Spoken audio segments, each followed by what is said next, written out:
while our guests here in Duqm were able to arrive and settle in.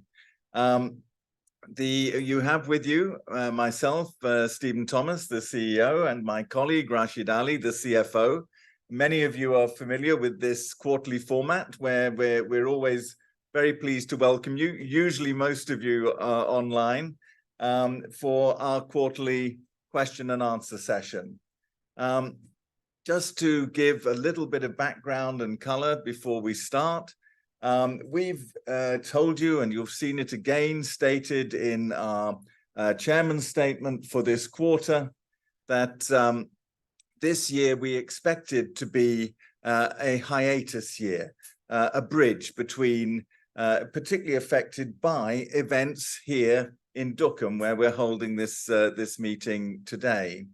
The bridge being as we come to the end of the construction phase for Duqm Refinery, OQ8, and as the large occupancy numbers fall before the next set of new projects arrive.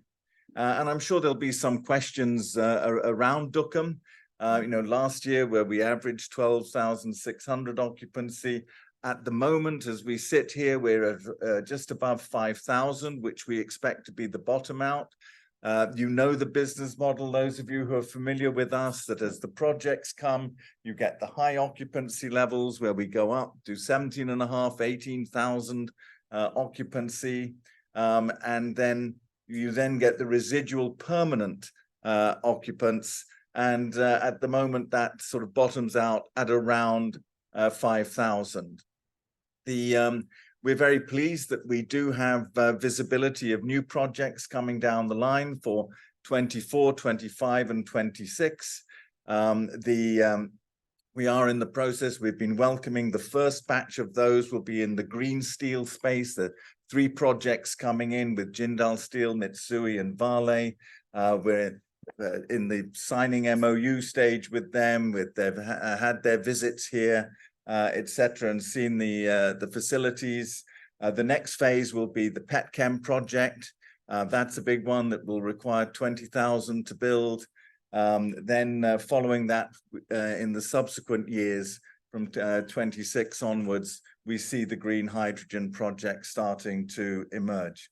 So that visibility in 26 takes us above 24,000 in demand, which is higher than our capacity. It goes up to 40,000 from 27 onwards. And so we manage the gap in between with the escalation of the green steel projects starting from the end of this year and through 2024. But that is about Duqm. And so Duqm, of course, represents a tremendous growth opportunity from this low point at the moment. What you can see from our numbers, because Duqm has not contributed, there's been a small loss in the first half, which we expect to even out over the rest of the year to be above break even. But what you're seeing is significant performance in the rest of the business. In the PDO villages, in the oil and gas fields, the permanent accommodation for contractors, we've had lower occupancy than we anticipated in the first half of the year, around 87%. We were 90% last year. We're anticipating 95%. That is coming in the second half of the year, just some delayed mobilizations, but they're performing extremely well, even at the 87% occupancy mark. And in the rest of our services business, you're seeing the effect of our successful round of bidding in the past year, where we've recalibrated a lot of the rates, been able to bring in a lot of the cost escalations that came into the market pre-COVID, during COVID, and so on. And so you're seeing very positive performance from our pure services business. Of course, we've been diversifying our services as well, as you know, whilst we still own that single word of the business that we're in is in services. If you allow us those 2 words, we say services solutions, and that has taken us into waste management services. It's into utilities as well. And this is where we start to look at our future as well. In terms of what we're doing this year, there's a lot. We've talked to you about Renaissance 2.0. We're putting in place the right resources so that we can drive our innovation and transformation programs for the future, ready for succession and passing the baton on to a new generation of leadership. But also it's in what we're pursuing as business for the future. And in this first half of the year, we've actually submitted bids for over 400 million reals, so north of $1 billion. Now, we've won just over 10 million of those, and the lion's share of that remains to be rewarded. And awarded, sorry. And in that space, that includes a significant bid in the smart meter utilities side of our services. And we believe that we will be a serious contender in that opportunity. It is now going through the technical phase. It is down to 3 players. 2 players will be awarded. And so we believe that when it comes to the commercial stage of that, we should be a serious contender. That is a game changer award for us if it comes to pass. Interestingly enough, we have another $1 billion worth of tenders to pursue it in the second half of the year. One of those is in the PPP space, which we're involved in. Another is in the smart metering in the water capacity. One we're defending, which is one of our oil and gas projects. But we've got significant opportunity already bid for and about to be bid for in the course of this year. So that starts to look at some of the future opportunity in the pure services space as well. That, by way of introduction, I know that I've said less on Duqm because whilst we've got our MOUs lined up for the next batch of projects, I'm sure there'll be more questions on that. And whilst we welcome everyone, thank you for those joining online. We're also very happy for those who were able to make it here and welcome you to Renaissance Village Duqm. With that, I'll ask if there are any questions.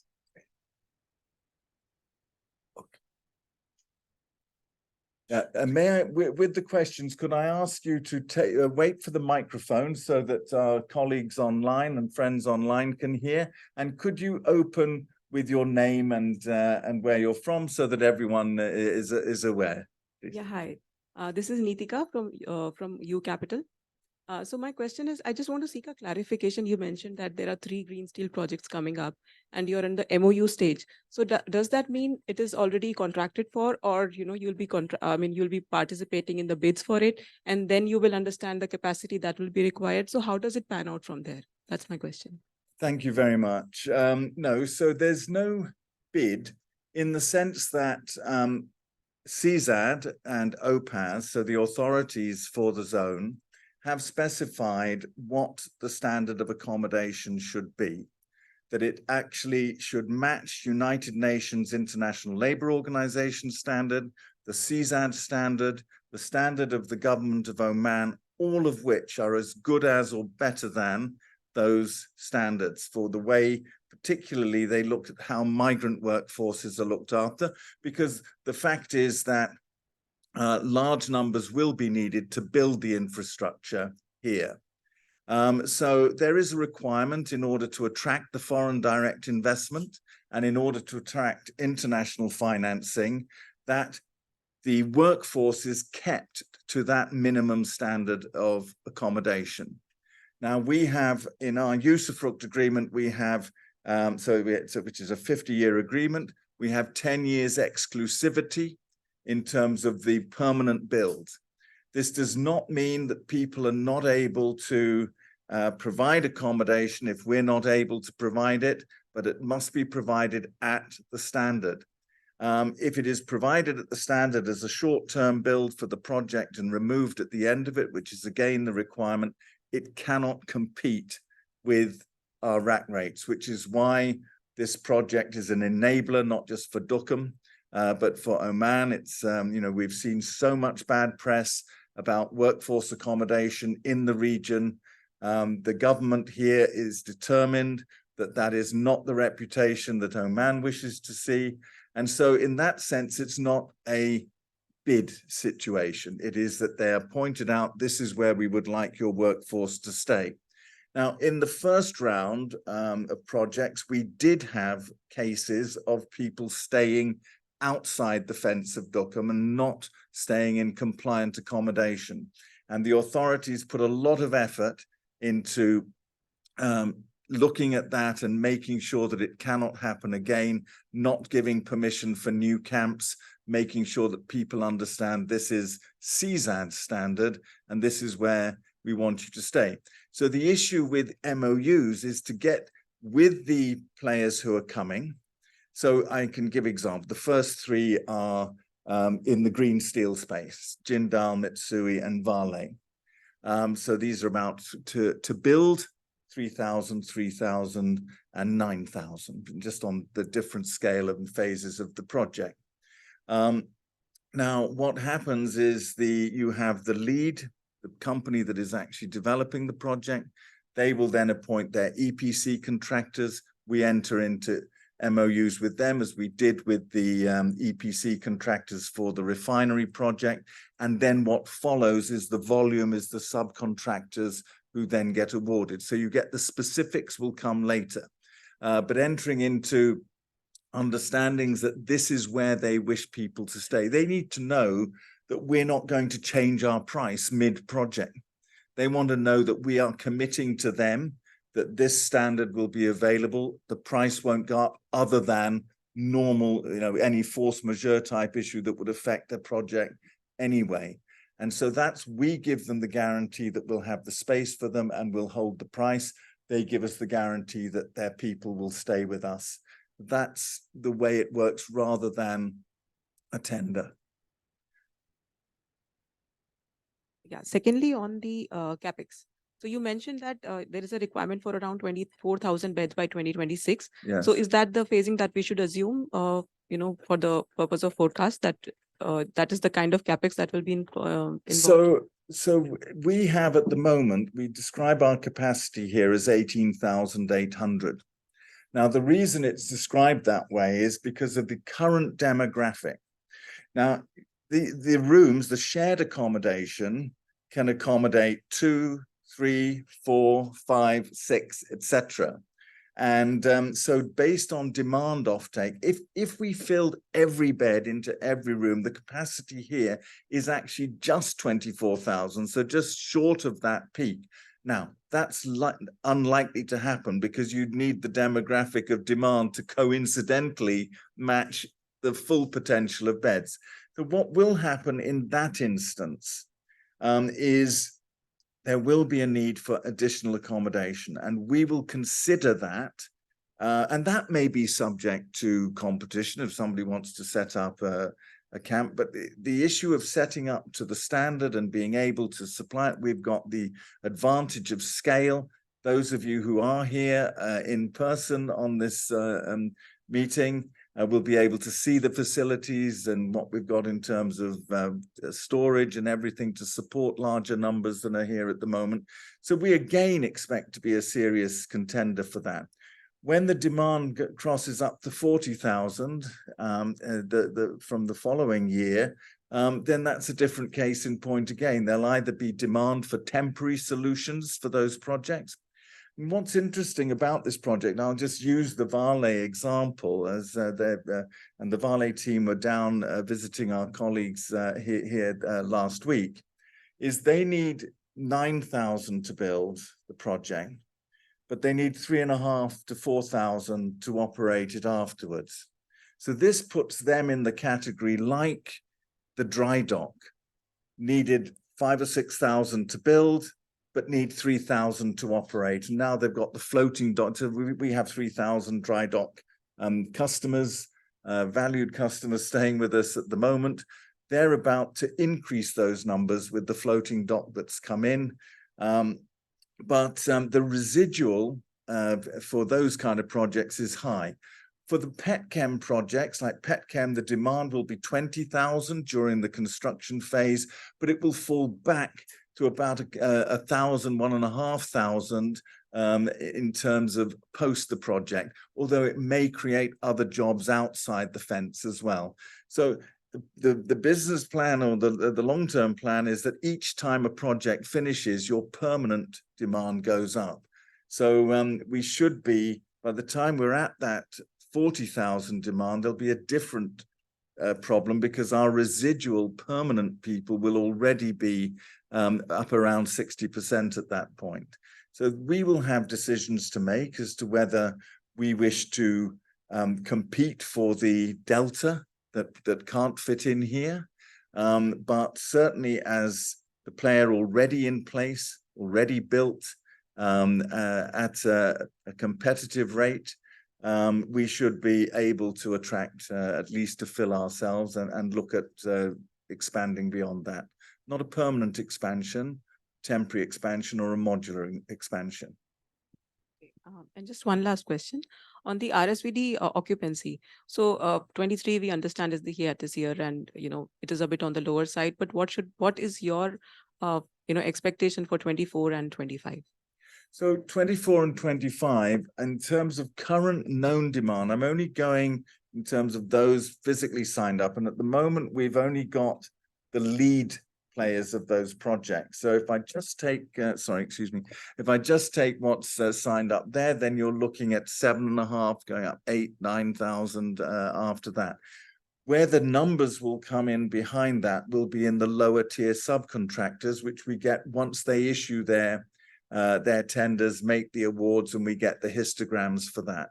So that will fill up between now and we see ourselves going up to 7,000 towards the end of this year.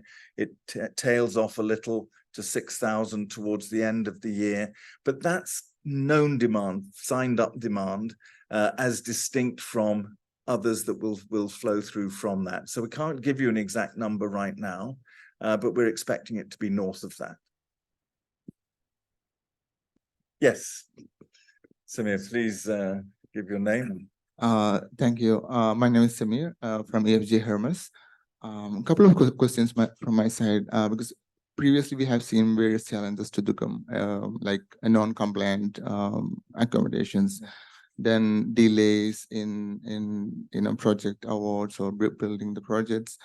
What could be the next challenge you are going to face, especially like interest rates are on the higher side? So we used to get 5% interest, but now that has been increased to 7 or 8%.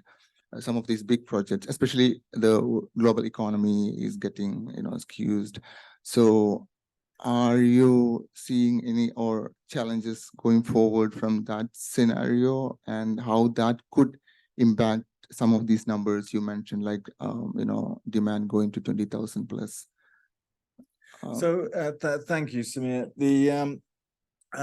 The challenge we had last time, which was we broke the different types of accommodation into different categories for you last time, included some very seriously substandard accommodation. It also included some approved accommodation that didn't meet the standard. So that's difficult for us as well, because when it's approved, but the cost is not the same in terms of the backup, medical backup, recreation backup, basic sort of human dignity and human rights issues. So what the authorities have done very well, I think, in the gap is taken steps to make sure that can't happen again.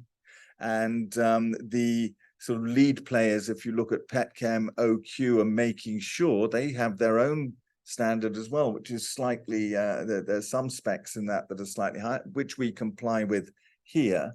And they do not want to see any substandard, approved, non-approved, etc. So I feel that challenge, whilst we must always be vigilant to it, has significantly diminished based on the bad experience that we had, has turned into a much stronger set of enforcement, if you like, from the authorities going forward. The issue on increased cost, increased inflation, etc., and how that affects projects, what we're hearing, so the current dialogue we're having is with the green steel projects, 3 of them. We are hearing from them that they're not anticipating to stop the projects. They're pressing ahead with those. The medium-term one is with Petchem. Again, their investors, so both on the Omani side, on the Saudi side, are still saying, no, they're going full steam ahead with the FEED project, etc. And remember that that is a project of national importance. The refinery is a fabulous project. Those of you who are on the right side of the plane this morning, I hope you were looking out of the window as we went over. You can see it coming to a close now. You know, for the 230,000 barrels of oil that will go into that refinery, that comes out in potentially 6 different products. And unless you have the downstream industries to add value to that product, it makes the refinery non-viable in a globally competitive world.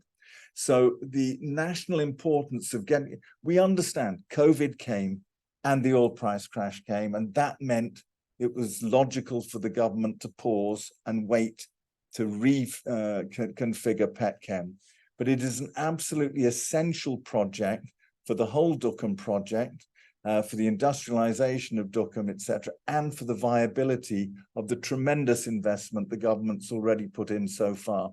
So whilst you're right, your question's right, to always look out for what will those challenges be, could there be further delays, is there anything of that nature? The news from those driving those projects is no, they're all driving ahead with them. Generally, we often see a delay between what's said and what comes to pass. But their desire is to get those projects off the ground as fast as possible. And that's very clear, Steve. Just one follow-up question, which I asked you previously on Saudi plan. You mentioned about going out to Saudi. Yes. Is there any update on that? Yes, there is. I meant to mention it in the opening remarks, but so we are currently registering the entity in Saudi. That's taken slightly longer than we intended it to, but it's about to happen. We've decided to go with initially 100% ownership. We were looking at potential partners, etc. There are fantastic potential partners in Saudi Arabia, but we've pre-qualified for NEOM in our own right. We're assured that as long as we have the registered entity on the ground there, we've already identified a new colleague, a Saudi national, to go in as the first boots on the ground in Saudi.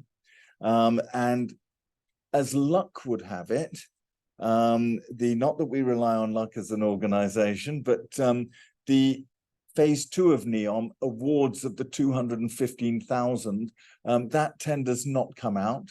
We actually heard from Deloitte, who actually run the process for them, just sent out to people like ourselves and other pre-qualified tenderers that there will be another slight delay. They think it should come out by the end of this year, but that suits us because we'll then have our presence on the ground. Now, registering and putting one colleague on the ground is just the start. And we're coming up to our strategy session for next year and beyond. Without a doubt, we can see a path in Oman just on the current opportunities that we're pursuing in Oman. If you take a base level, this is we're now at a base level with Duqm not contributing, where you see, I'm not giving forward looking here, but you see our half-year result. If you were to double it and say, fine, we've got a platform of 10 million real bottom line, we can see a path within 2 years from the Oman contributing that would go up 1.5 times to 25 million. If we are successful conservatively on the issues we have in play at the moment. But that is not the scale of our ambition. And therefore, to meet the scale of our ambition, we have got to be more successful in how we grow abroad. So what we do, particularly in the Kingdom of Saudi Arabia, which offers significant opportunity, particularly in the UAE, where we have still that small base that we have established there. In Qatar, to another degree, where we've established our credentials with what we did for the FIFA World Cup. These are three markets that we're very serious about. But to drive that, we need to put additional infrastructure into the growth plan. Now, it's what comes first, the chicken or the egg. We don't want to miss out on the opportunities. At the same time, we don't want to dilute performance here. So as new performance come in, and we are cautiously optimistic, we're not arrogant, that we should be successful in a number of these opportunities we've bid for already this year. We anticipate, without having put our plan together, that that will include additional business development, marketing, and bidding resource going on the ground into those markets, whilst we support and we react to opportunities from our existing bandwidth here. That is not going to be enough to crack those markets to the degree that we wish to. So they're very much a part of our future plans, Samir. And more on that when we put our full plan together for next year, because we expect to be telling you what those resources might look like. Thank you so much. And that's very clear. And thank you for this trip to Duqm. We really appreciate it. No, you're very welcome. And that's not to make those friends who are joining us online jealous, but we'll get you down another time. Yes. Hi, Stephen. Sorry, this side.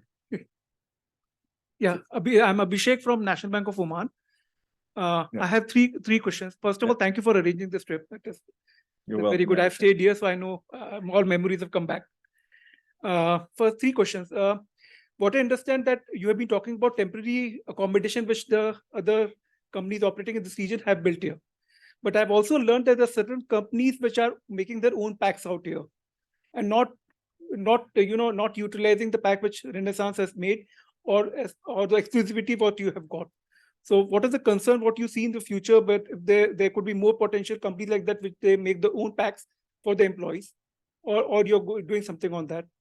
Secondly, three queries. So second question is that, as a lender, we feel that, the company has a long-term contract. It gives a clear visibility on the cash flows and the sustainability of the accommodation.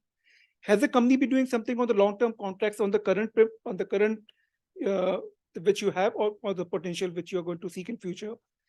And okay, these are the two questions here currently. Thank you. Okay, so the first one on people building, and Abhishek, you've got the lingo, the jargon of PACs, of permanent accommodation for contractors, is how that translates.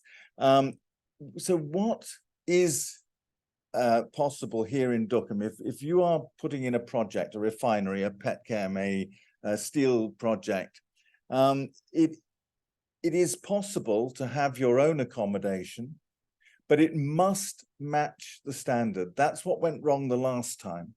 Permissions were given and the standard was not met. That has serious repercussions when the international financing community come in to look at how migrant workforces in particular are being housed.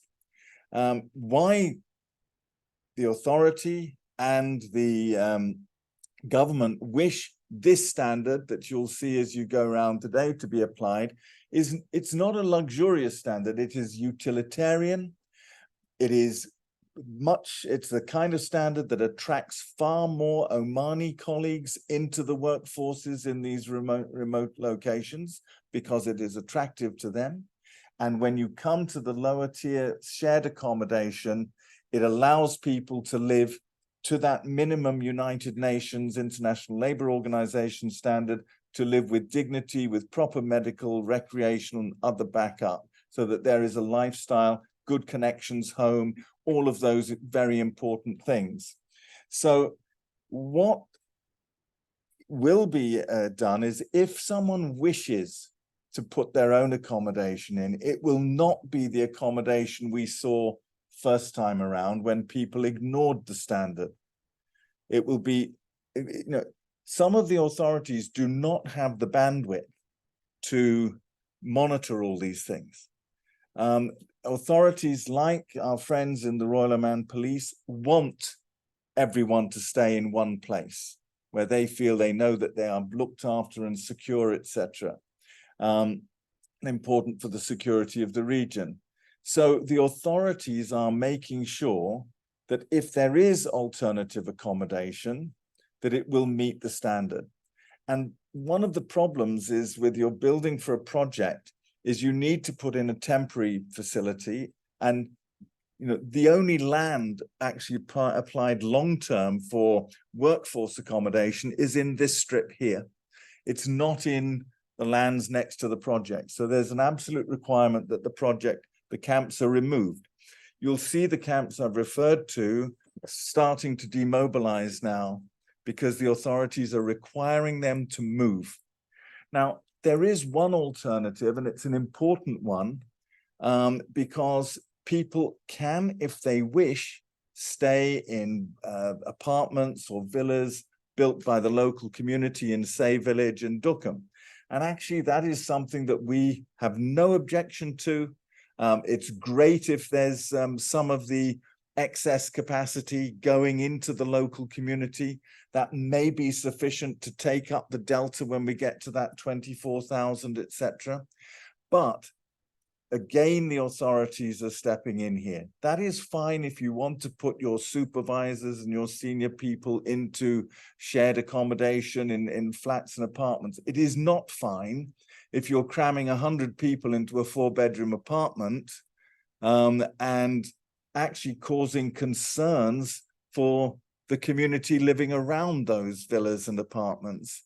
So those are the alternatives, Abhishek. And this time we feel, because we went through this learning with the authorities, they were 100% with us. There was no one disagreed that as to what the standard should be, but it's less easy to enforce once the cat is out of the bag and has moved.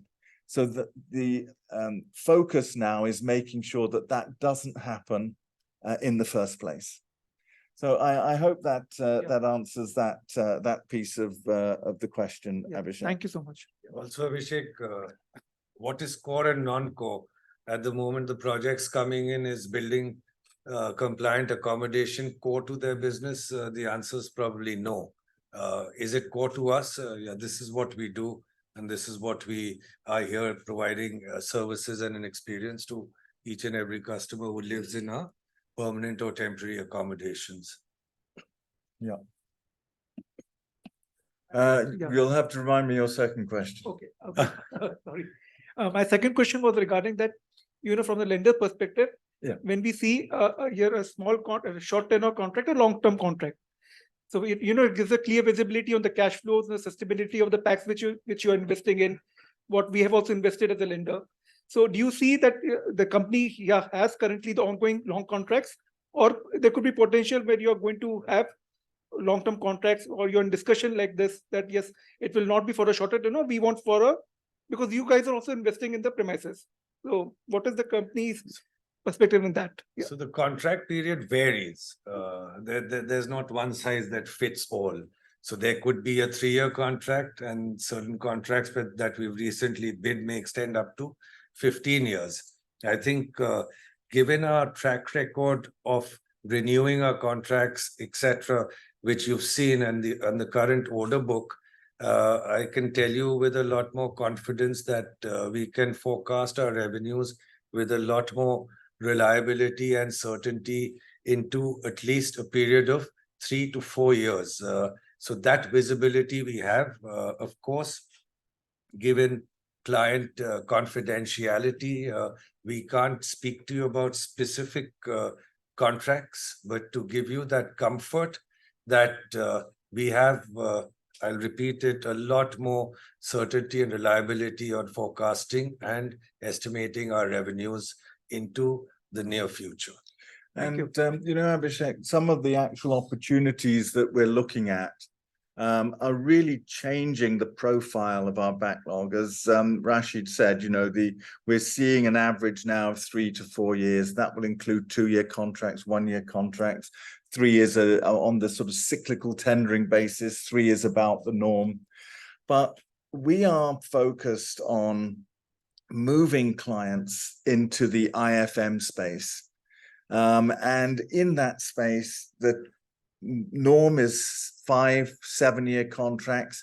That means you can have real KPIs around Omanization, around involving developing local SMEs into the supply chain and so on. You can have innovation and automation targets, etc., all of which is taking, instead of just a single subject of catering or maintenance or landscaping or pest control or whatever the contract might be, you're actually taking everything that's non-core for the client and helping them drive higher standards at lower costs through innovation, automation, and so on. Interestingly, some of the major bids I've referred to, and again, Rashid's absolutely right, we're not able to give names here, but one significantly sized bid is for 8 years plus 2 plus 5. So it has a 10-year horizon and a 15-year horizon. That will change the profile of our backlog significantly. We have others. There's a PPP project that we're partnering in.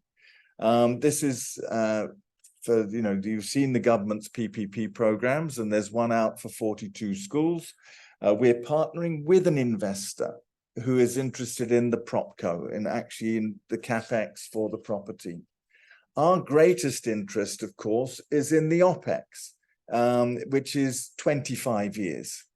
So if successful, and there are other, notable competitors in that opportunity as well, who we fully respect, but if our bid were to be successful with our partners, we will form an SPV for the OPEX with those partners, and we'd have it for 25 years.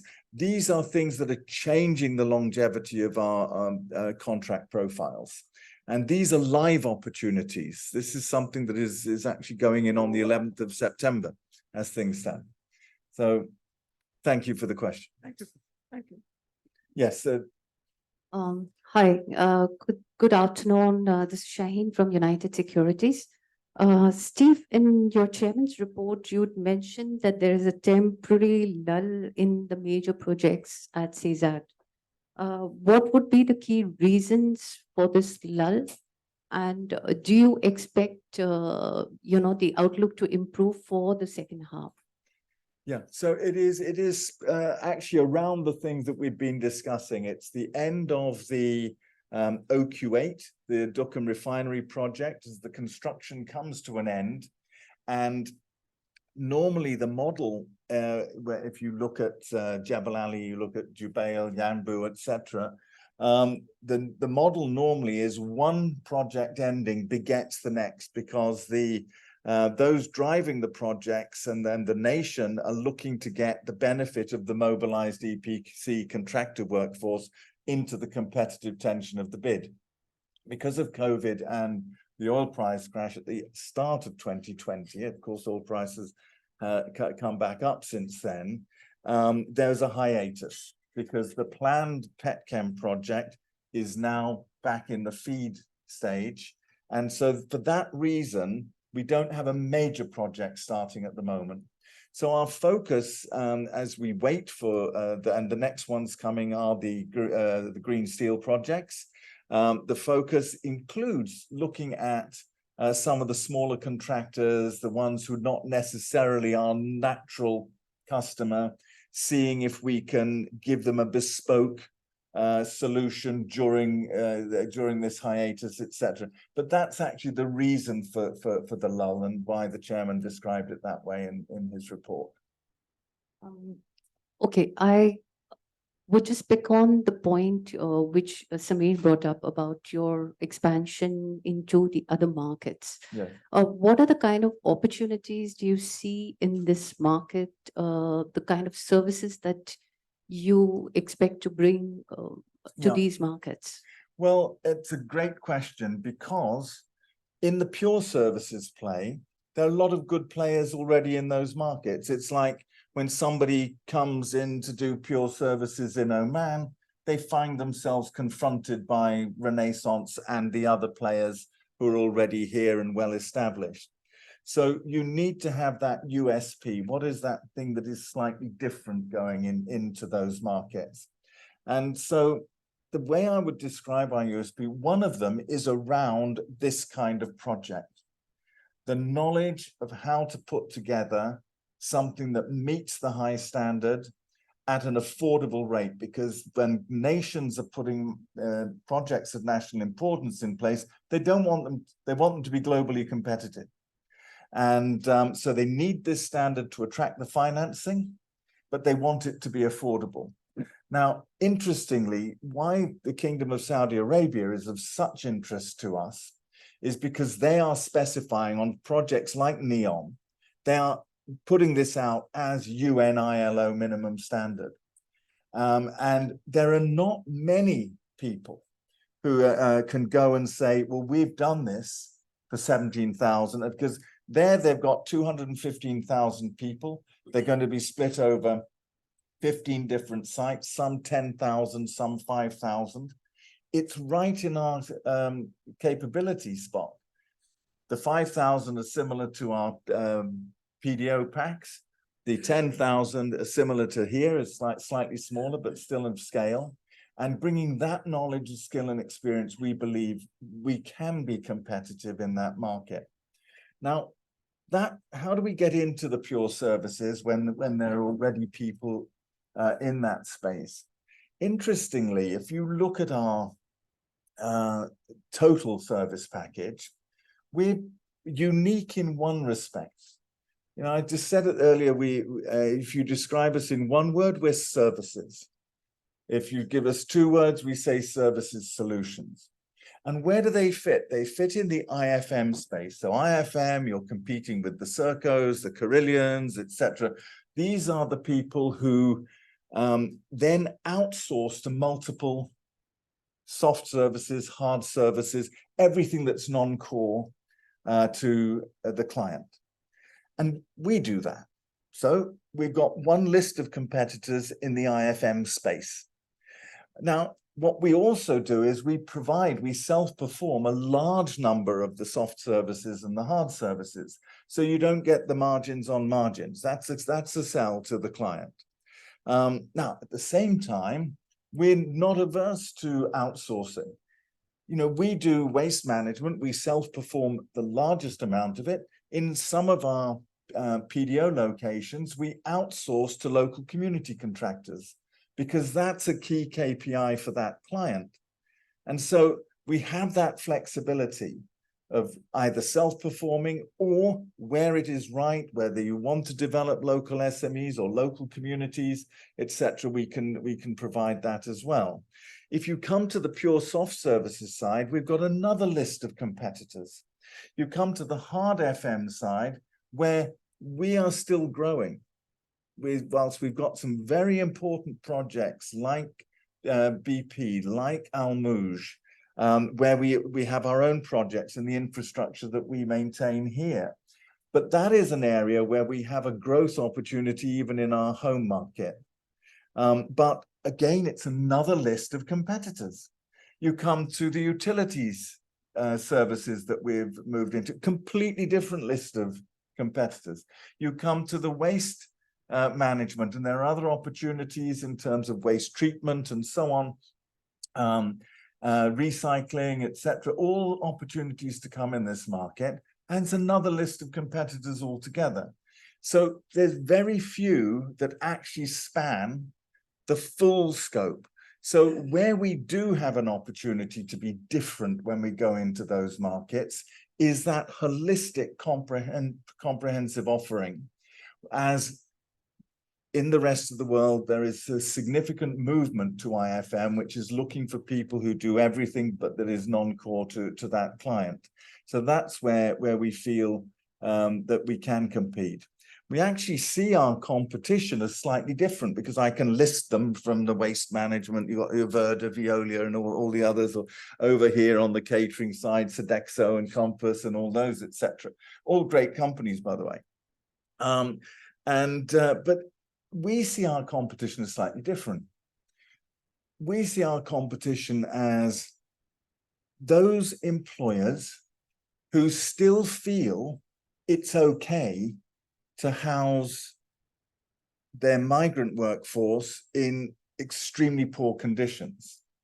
We want to talk with them. We want to show them the value on their safety performance, their downtime for sickness, their attrition rates, their ability to attract Omanis, etc.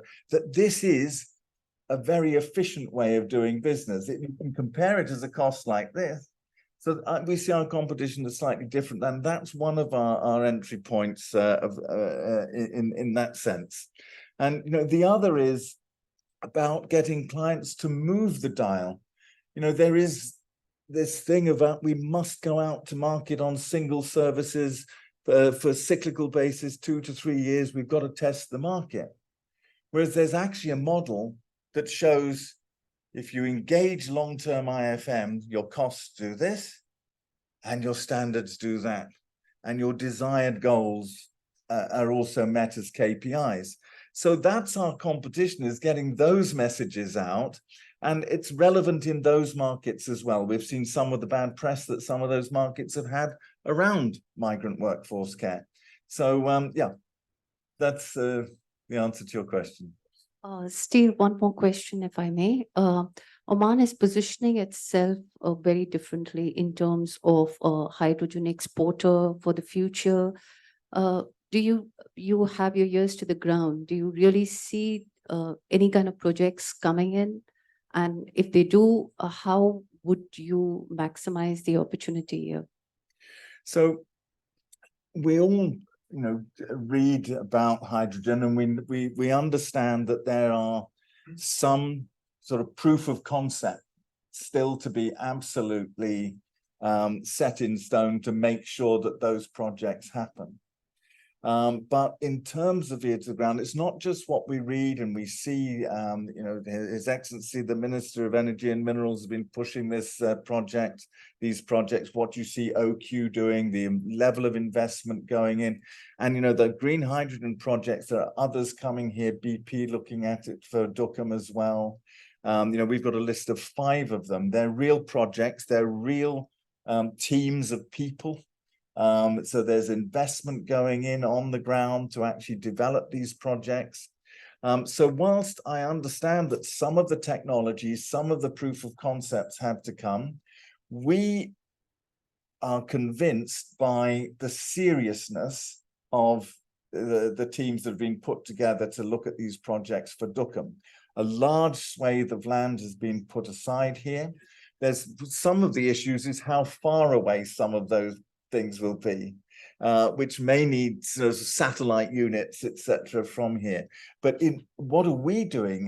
That is, we're engaged with these, although this is not likely to come into reality for us till 2025 and 2026.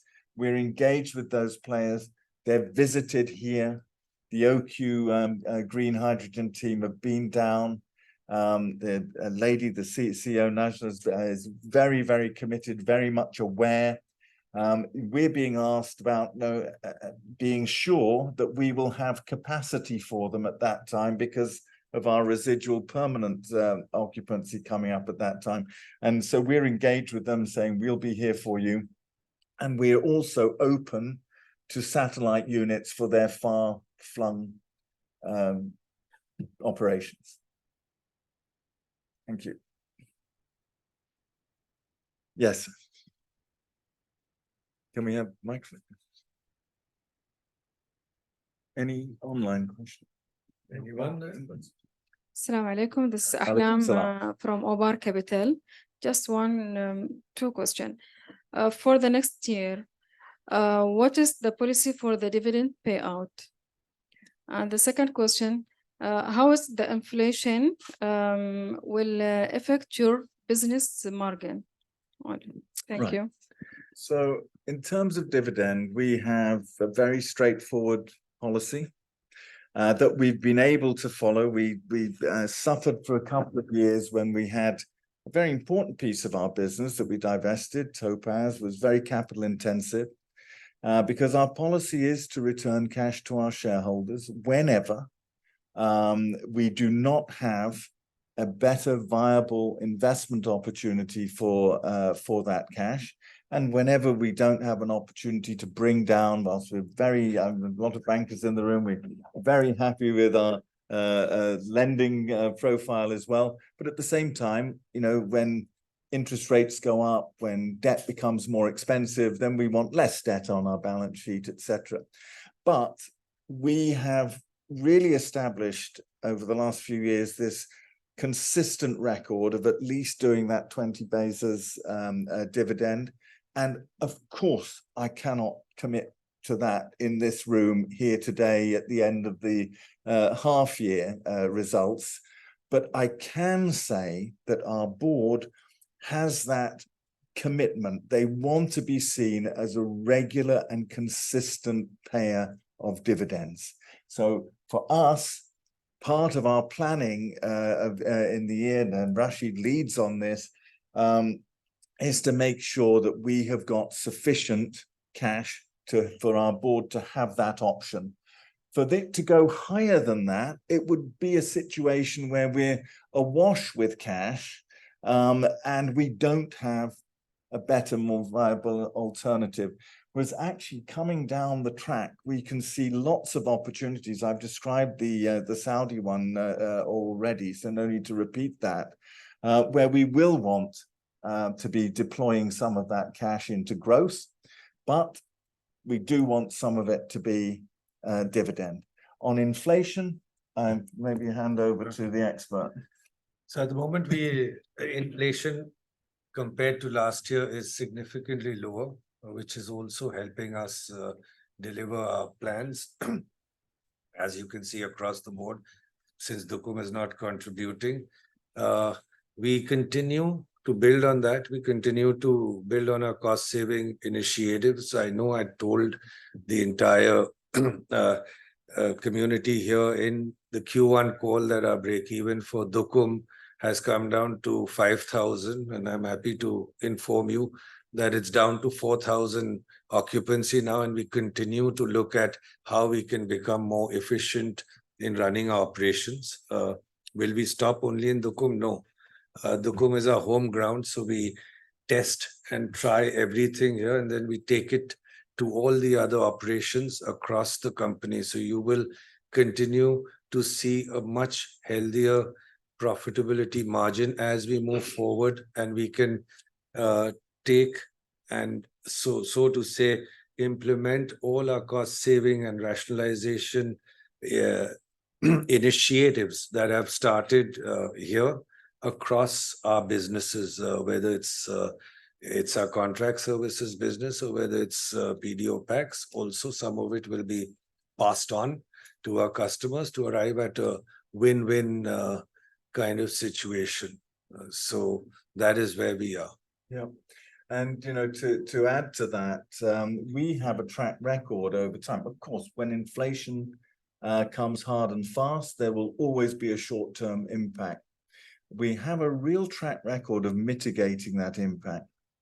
So it's some of our other initiatives. So whether it's in our in-country value initiatives, where we're really driving up and helping the capability of local supply chain, where you're shortening the supply chain on various issues, then that's driving down cost as well as in investing here. In terms of where we have to import, naturally on some of the foodstuffs, etc., that are not produced in Oman, our buying power continues to rise. You know, we have this lull here in Dukum, but you know, as the projects start coming in from next year and so on, those numbers will go up, irrespective of our success in some of the other opportunities we've described. So we have constantly growing buying power, and that serves to mitigate on the inflation side. Also, we're very closely keeping an eye on our inventories. If you see our balance sheet, the value of inventory has moved down by 2 million. So we've freed up that working capital to keep our inventories really tight, and the amount we have invested in inventories remain at an optimal level. So when I say cost saving initiatives, it's just across the board. So starting, meaning even if you see our inventory values, you'll realize how minutely they're being monitored to make sure that we just carried the right amount of inventory. Yeah, there's also behaviors of companies. I mean, we've done an awful lot of work on receivables and collection. We know that there is an issue. There is an issue in the market on prompt payment. But that our reputation in our supply chain is for prompt payment. That also makes you a very attractive customer. And that has served to keep prices down. So when going gets tough, you end up with people queuing for to do business with people who pay them properly and so on. So there's a range of issues and initiatives. There's the operational excellence team. Rashid said about how the costs have come down, and this is such good news to bring the a bit to break even down to 4,000 occupancy here was not envisaged as we came into this year. So we're really thrilled with what the team have done on that. Thanks.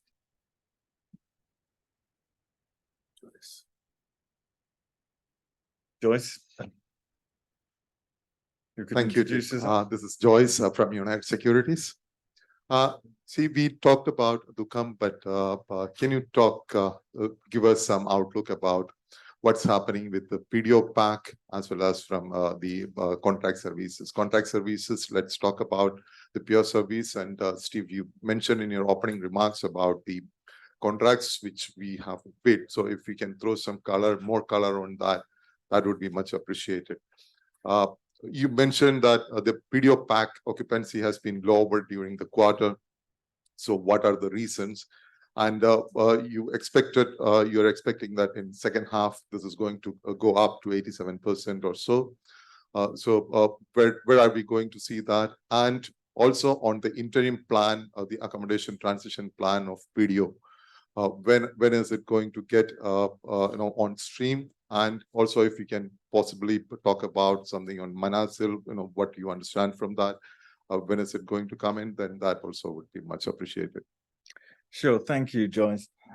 So on the PDO packs, there's a couple of things. So I've described that we've actually only achieved 87% occupancy, whereas we were at 90% last year, and we're expecting 95 actually this year. 95 is we regard as full. You need that 5% delta for shift changes and other such things. So so why hasn't that happened?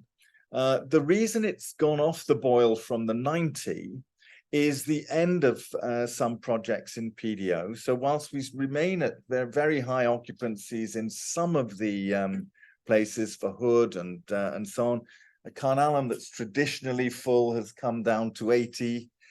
Baja is down at 60. And so that this is projects that have ended and taken numbers out. Now, why did we anticipate the 95% was projects coming in, and there's significant increase in headcount for the new PDO ODC. This is off-plot delivery contracts for those who are interested in the jargon. And those were supposed to be, and I'm not judging, I'm sure there's very good reason. I'm not, we have a very valuable ultimate client in PDO, but our actual customers in the packs are the contractor community. Now, for whatever good reason, those projects were expected to be awarded in the first quarter so that we would need our expansion of the packs to be ready for the start of the third quarter, but there'd be some numbers coming into existing capacity. Now, as it happened, the ODC contracts were awarded in July. So that meant that there was no prospect of them coming in the earlier part of the year and no prospect of them coming in at the start of this second half of the year. However, there is full prospect of them coming in during the year. And we're back to the MOUs and commitments, etc., from those awarded the ODC projects. We've got them lined up to come in, and we are expecting our packs to be full. By full, I mean 95%. Now, the second thing that happened that was slightly different to plan is PDO was slightly later than originally envisaged because they wanted us to do this temporary expansion of the packs. This will add another 1,864 beds. You remember we've got just over 8,000, 7,500 occupancy normally with that. And so that we are to plan from the time that they awarded, but they awarded it slightly late. But we will be ready for the ODC contractors moving in. So why the packs are a bit off the board, they're actually performing really well at that lower than planned occupancy. But for them to get up to that higher level, needs these couple of things to finish. We're just finishing off the expansion of those 1,864 beds, and we're expecting them to start moving in during this quarter and be there for the last quarter. That brings us to the point about Manazil. For those of you who've been following us for a while, excuse me if I bore you with the same story again, but roughly, if you take out the hoists and rigs and the mobiles crews in the oil fields, there are about 30,000 people staying at any one time in the PDO concession area. 15,000 of those stay in the packs. Over half of those stay with us because we have that volume of the packs. And the great news is that Manazil 2.0, let's give them that. We've gone Renaissance 2.0, let's call it Manazil 2.0, has absolutely confirmed that the packs are to be there as a minimum till the end of the current concession period till 2044.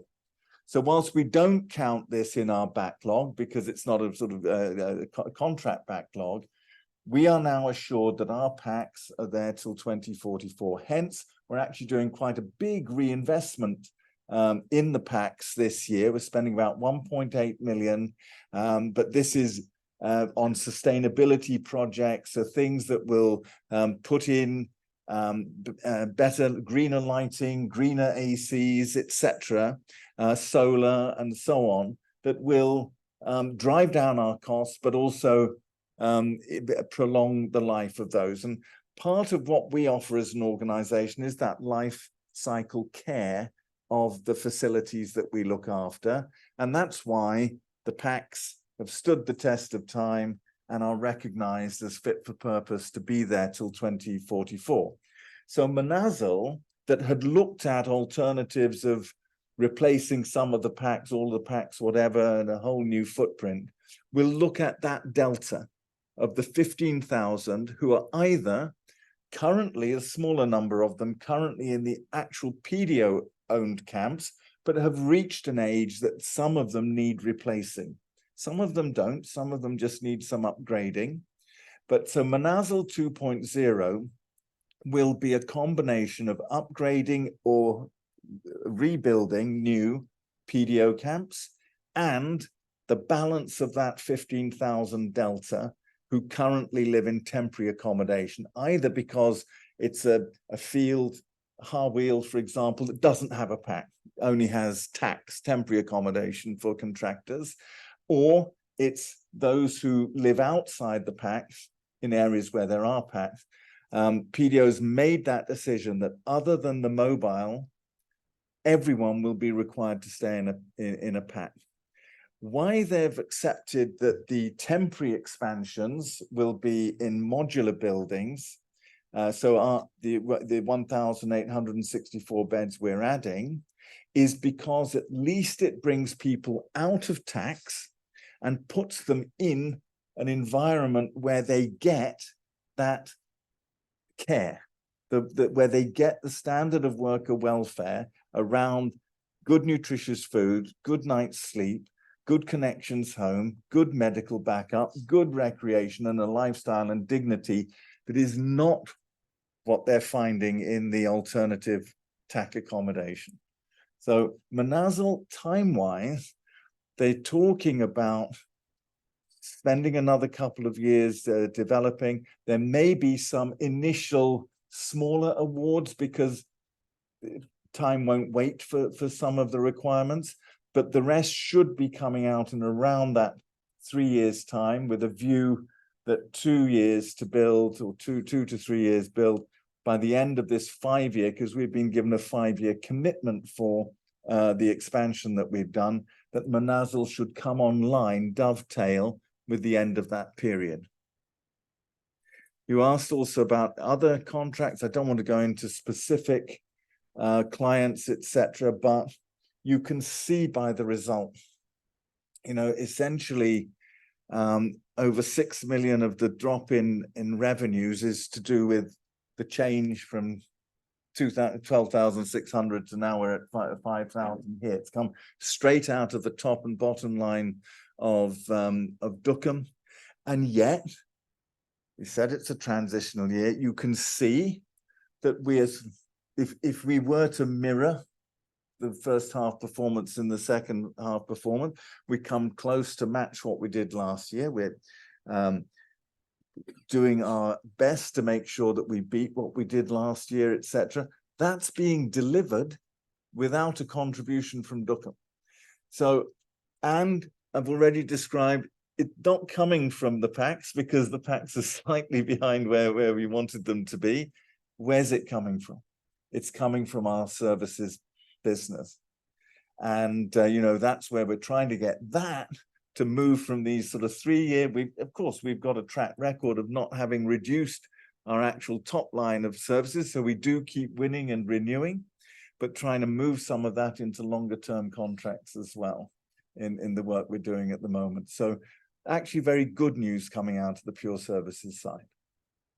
Okay, on the pure side service, you said you're bidding for almost 400 million riyals worth of contracts, and only 10 million is being awarded. So what's the nature of these biddings that we have already done, and when should we expect some kind of a result coming in?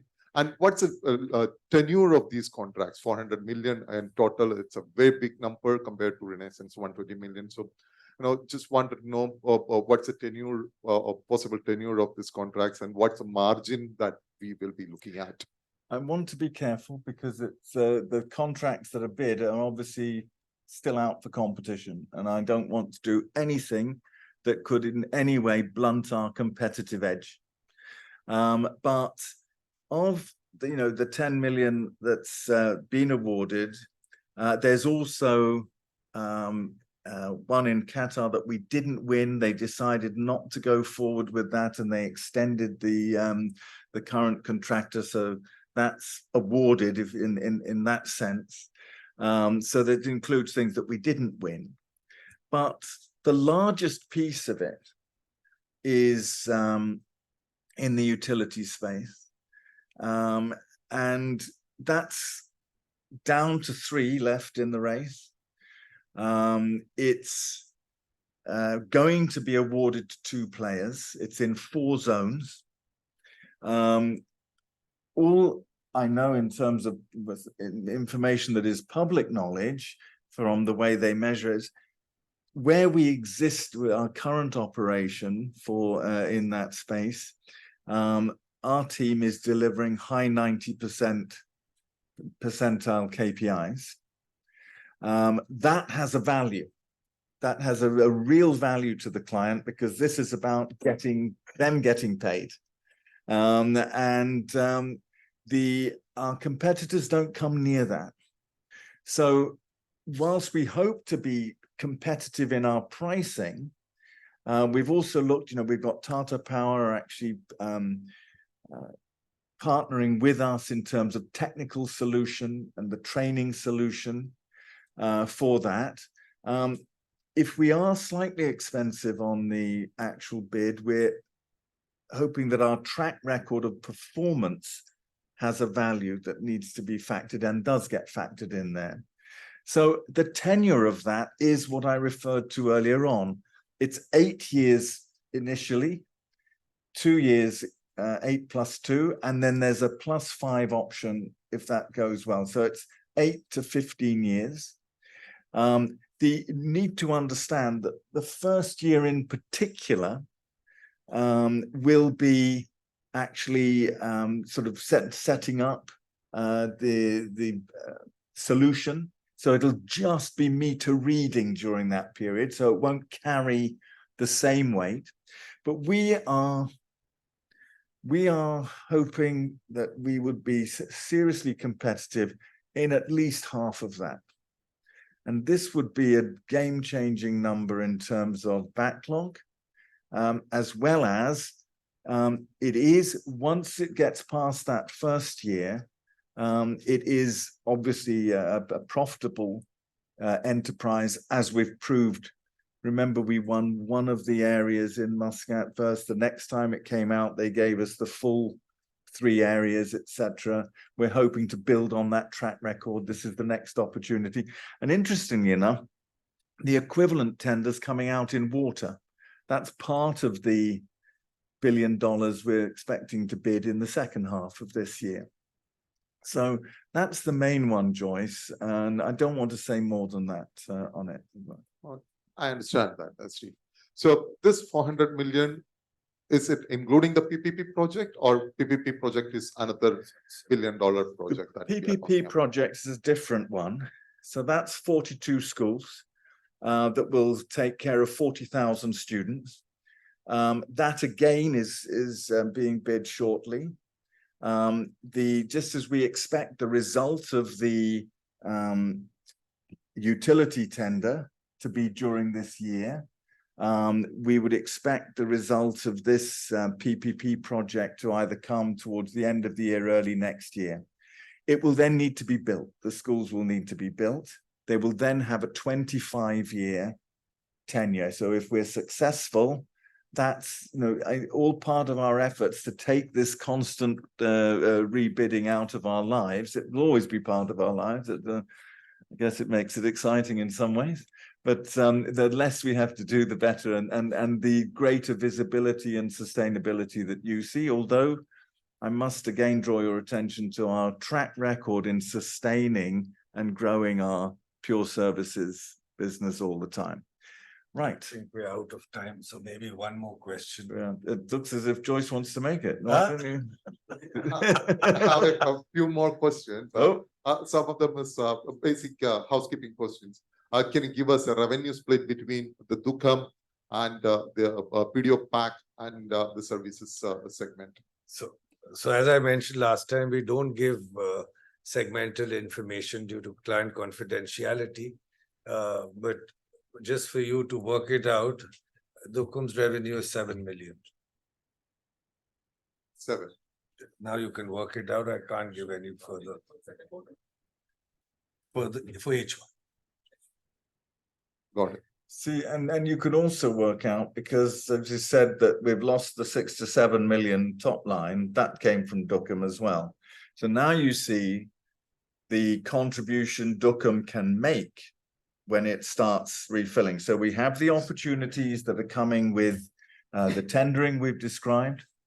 I said, we actually see a path to a 25 million bottom line if all the stars and planets line up as we think they might. Then within that is Dukem, because you saw before when we sort of got up to the higher occupancies, we were delivering an 8 million bottom line for the company, including a plus a 4 million management fee going into us as the operator, and we have 4.4 million of that 8 comes to us as the partner. So it is a significant contributor when it is flying, and tremendous work done by the team to make sure it is not a detractor from performance at this, what we believe is the bottom out low point of a hiatus year. And that with the projects we see coming down the line, the people who have signed up with us, we see that this is a short-term issue and that we'll start to see the benefits as it grows from the end of this year. One governance related question, Steve.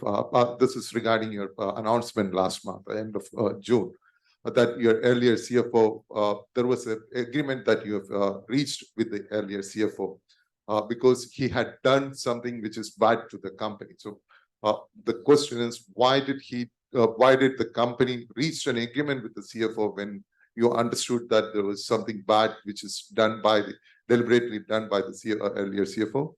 And following that, we have seen the long-serving board of directors getting retired. You mentioned that they are retired, but they are getting out of the company. So I was just trying to connect the dots, and if you can throw some more light on that, then that would be much appreciated. Sure. I'll say what I can say on that. The first most important thing to understand, if you look at the original announcement, we explained that our former colleague had left for his personal reasons, and he'd been replaced by an interim CFO, and then now we have a permanent replacement that's come. Those announcements have followed. And indeed, that announcement was absolutely correct and true, because we had entered into a settlement agreement with him, and we wanted to make sure that there was nothing that should be of concern that would in any way impinge on the balance sheet or the numbers. That has been established by independent forensic audit, so we're very happy to be able to tell you that.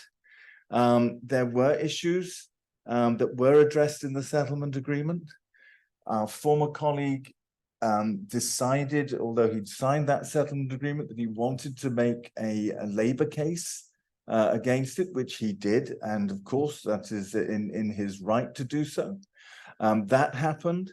The court found in our favor and dismissed the claim. We made an announcement about that as well, dismissed the claim, and required that he honor, or that both parties honor, the terms of the settlement agreement. Now, that has been what's the word? Appealed. That's the word I'm looking for. Thank you. That has been appealed, which of course we must go through that process as well. Therefore, I don't want to comment further, but there's nothing for you to worry about in the announcement. There's nothing when we talk about issues between us. We've come to a settlement around those issues. They do not affect, there's no hole in the numbers at all. And I think that's the important thing for this community here. On the point about board members, of course, there are many people who are clearly closer to the end of their career than the start of their career. And that has happened with some of our really valued board members over a long period of time. So our former chairman of the audit committee, for example, has retired. And this is natural and normal. There's no connection at all between that and the any case that we have with any former employee. And it's also part of 2.0, bringing in younger blood, both at the board level, in the management level.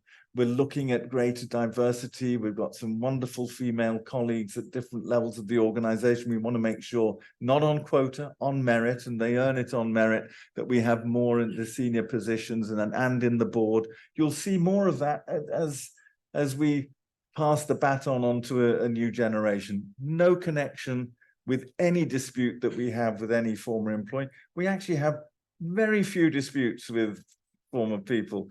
We have people who leave and they remain friends for life. Okay, on that note. We've overshot. Any further questions can be taken when we have a snack to eat. Yeah, that's right. Yeah, and you have us all day today, so you can Ask any sounds good. question. The process now is, please have, we were going to take you in for a snack first, but the plane was slightly late. Please have some refreshment next door, and then we'll start the tour. We'll announce that when we get through there. Please, let's just go next door and enjoy. Thank you, the gentlemen. refreshment. Thank you for joining, and thank you those who were online. Online, indeed. And we will leave you here. Thank you very much. And see you next time. Thank you.